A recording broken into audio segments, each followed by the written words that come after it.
Oke, mungkin dari kalian ada yang pernah mencoba eksperimen ini? Bagaimana jadinya kalau misalnya ini gabungkan antara Coca-Cola dengan permen ini? Kalian tahu permen apa ini? Mentos. Kalau yang kita gabung, gimana? Apa yang terjadi? Wah, rupanya sudah banyak yang tahu ya. Atau masih ada yang bingung, apa yang terjadi sih? Kita akan lihat. Tapi kayaknya misalnya ini nggak bisa duduk begini deh. Kalau misalnya duduk, yang terjadi sesuatu misalnya nggak bisa kabur. Jadi kita akan lihat kenapa bisa ini nggak mau duduk. Bisa ini kan siap-siap berdiri. Nih kita lihat ya. Apa yang akan terjadi bila Mr. Edi? Kan bayangkan, ini misalnya ibaratkan kuasa kebangkitan yang Yesus lakukan waktu 2000 tahun lalu dengan cinta akan Tuhan bertemu bersama-sama. Kita lihat kuasa kebangkitan bertemu dengan cinta akan Tuhan yang kita miliki. Ini akibatnya.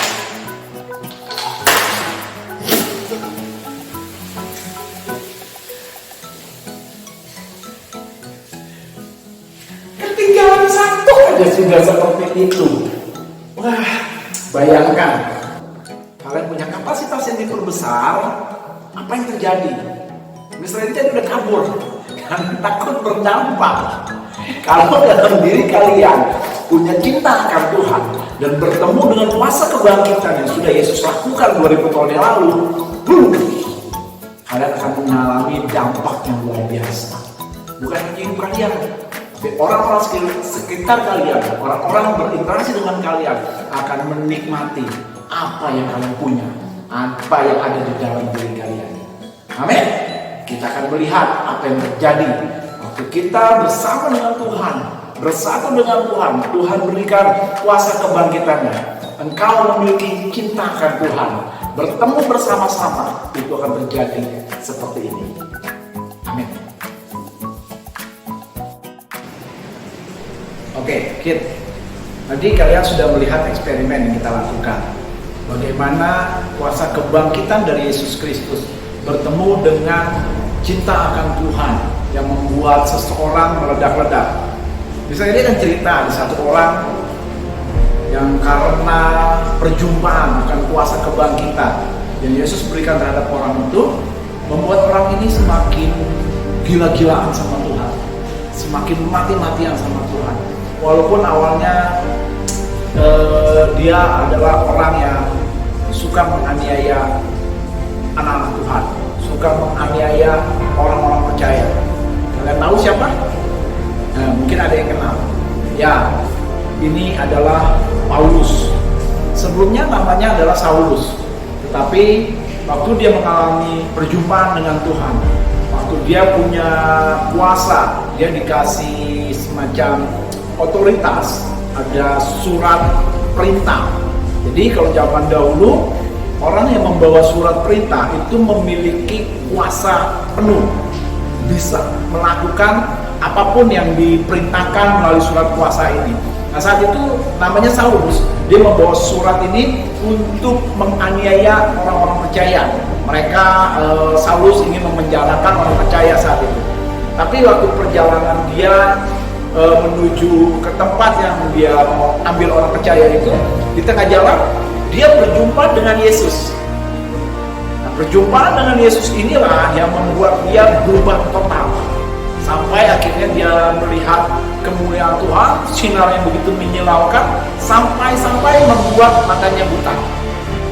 Waktu matanya buta, dia langsung dibawa ke satu rumah, dan Tuhan minta ada satu orang, saat itu seorang rasul bernama Ananias, untuk mendoakan Saulus yang saat itu matanya buta.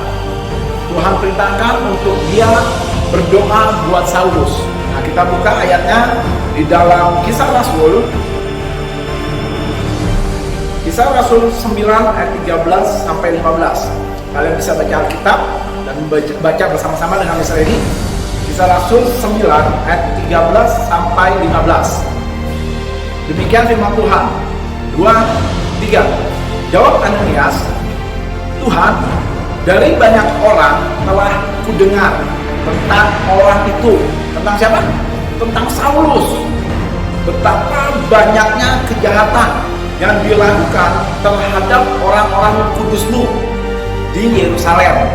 Ayat 14, dan ia datang kemari ke tempat di mana Ananias berada dengan kuasa penuh dari imam-imam kepala untuk menangkap semua orang yang memanggil namamu, memanggil nama Tuhan. Ayat 15, tetapi firman Tuhan kepadanya, firman Tuhan datang kepada Ananias. Firman Tuhan bilang begini, pergilah, sebab orang ini adalah alat pilihan bagiku untuk memberitakan namaku kepada bangsa-bangsa lain serta raja-raja dan orang-orang Israel. Saat itu Saulus berjumpa dengan Tuhan Yesus. Tuhan Yesus yang sudah dibangkitkan, yang membawa kuasa kebangkitan. Dan waktu Saulus berjumpa dengan Yesus, Saulus tidak tahu apa yang dia lakukan. Tapi pada saat dia mengalami perjumpaan dengan Tuhan, itu titik perubahan yang Saulus alami. Sejak saat itu, Saulus tidak lagi menganiaya orang kudus Tuhan waktu itu, tapi dia berubah 180 derajat. Walaupun waktu itu Ananias takut untuk mendoakan Saulus, karena dia sudah mendengar apa yang Saulus lakukan. Saulus hanya melakukan kejahatan untuk menangkap orang-orang percaya. Ananias orang percaya, dan Ananias salah satu orang yang sudah diincar oleh Saulus untuk dipenjarakan. Tetapi waktu Tuhan kasih perintah sama Ananias, Ananias masih berargumen dengan Tuhan. Tuhan, aku sudah dengar dari banyak orang itu ingin menangkap orang-orang percaya. Tapi Tuhan berfirman, tidak, aku ingin memakai dia. Kenapa Tuhan ingin memakai dia? Karena Tuhan tahu, pada saat Tuhan berjumpa dengan Saulus, pada saat Saulus bertemu dengan Tuhan, Saulus memiliki hati yang mencintai kebenaran. Kenapa Saulus melakukan penangkapan? Karena Saulus memiliki satu kebenaran, tetapi kebenaran yang salah. Waktu Saulus bertemu dengan Tuhan, bertemu dengan kebangkitan Yesus, waktu saat itu Yesus sudah bangkit, dia berjumpa dengan Yesus, dia memberikan diri sepenuhnya. Waktu matanya buta, dia tidak berontak, dia tidak melakukan apa-apa, dia menuruti apa yang Tuhan mau. Makanya Tuhan merekayasa waktu Ananias untuk Ananias berdoa bagi Saulus. Dan saat itu Saulus berdoa, dan kalian bisa baca ceritanya lebih lanjut. Ananias berdoa buat Saulus, dan Saulus saat didoakan matanya bisa melihat. Singkat cerita, Saulus berubah menjadi nama Paulus. Dia mengabdi, memberi diri dengan cinta akan Tuhan yang begitu bergelora. Kita melihat, kalian bisa baca di dalam cerita Alkitab, banyak hal, banyak perkara yang Paulus lakukan. Apapun dia lakukan bagi Tuhan, dia memiliki cinta akan Tuhan, dia mati-matian, dia gila-gilaan habis-habisan bagi Tuhan. Bahkan waktu ada di dalam satu perahu, dia memberitakan Injil Kerajaan, dia ditangkap. Waktu dia ditangkap, dibawa oleh pasukan Roma, para prajurit Roma. Waktu di dalam kapal, dia lewatin laut, dia naik kapal itu diterpa oleh badai. Banyak dari, bukan banyak malah, seluruh penumpang di kapal itu mengalami ketakutan. Mereka takut mati. Tetapi Paulus bilang, jangan takut, tidak ada satupun yang akan meninggal di perahu ini. Kenapa? Karena Paulus menangkap firman dari Tuhan. Begitu cintanya Paulus sama Tuhan, sehingga dia bisa membawa keselamatan buat seluruh orang yang ada di perahu, sekalipun buat prajurit yang menangkapnya. Dan Paulus tidak punya niatan untuk dia kabur, tetapi dia tetap berdoa bagi seluruh penumpang yang ada. Saat dia berdoa, dia tahu Tuhan berfirman, tidak akan ada yang meninggal saat itu. Dan sekalipun waktu itu kapal itu karam, kapal itu hancur oleh karena badai, tetapi tidak ada satupun yang meninggal. Mereka semua terdampar dalam satu pulau. Dan ini yang Paulus katakan dalam hidupnya. Kita buka di dalam Galatia 2 ayat 20. Kita akan baca sama-sama, bisa ditunggu. Galatia 2 ayat 20. Kita bisa baca sama-sama ya. Buka Alkitab kalian, Galatia 2 ayat 20. Demikian firman Tuhan, kita baca sama-sama. 2, 3. Namun aku hidup, tetapi bukan lagi aku sendiri yang hidup, melainkan Kristus yang hidup di dalam aku.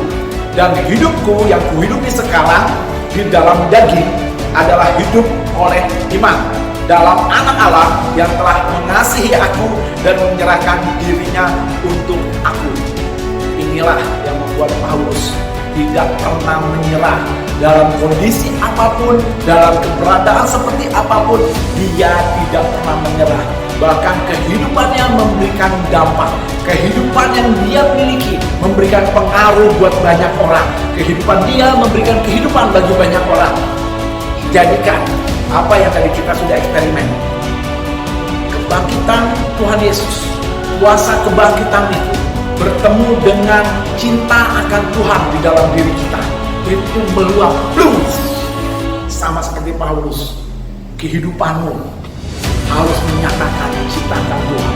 Kalau engkau mencintai Tuhan, engkau tidak bisa bilang, Tuhan aku mencintai engkau, tetapi tidak ada perubahan dalam dirimu.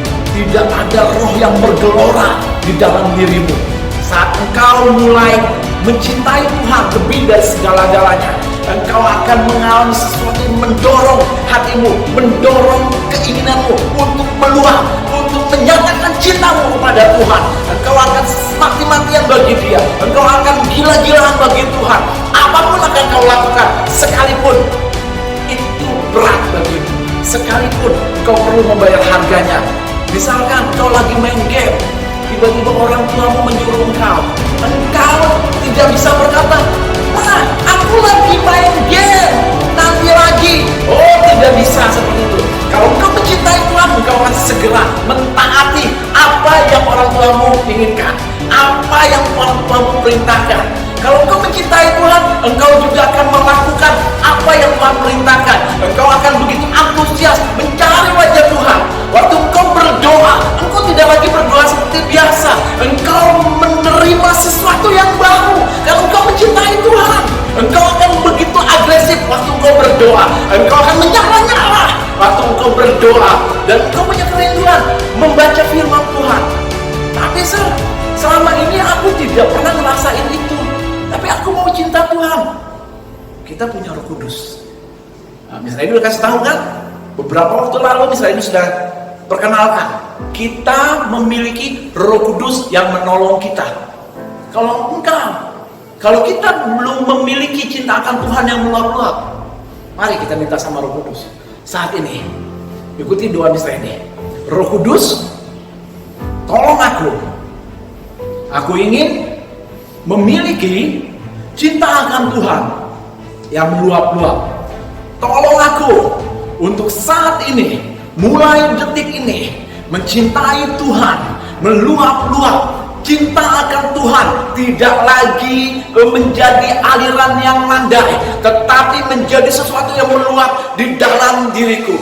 Saat aku berdoa, aku mulai menyala-nyala. Ada passion untuk aku berdoa. Aku memiliki passion untuk membaca firman. Aku mulai memiliki passion untuk mentaati setiap arahan, baik dari pemimpin rohani maupun dari orang tuaku, di dalam nama Yesus. Amin. Ingat, apapun yang kita tahu itu adalah kebenaran, kita belum bisa melakukannya. Ada Roh Kudus yang menolong kita untuk memiliki apa yang kita tidak miliki.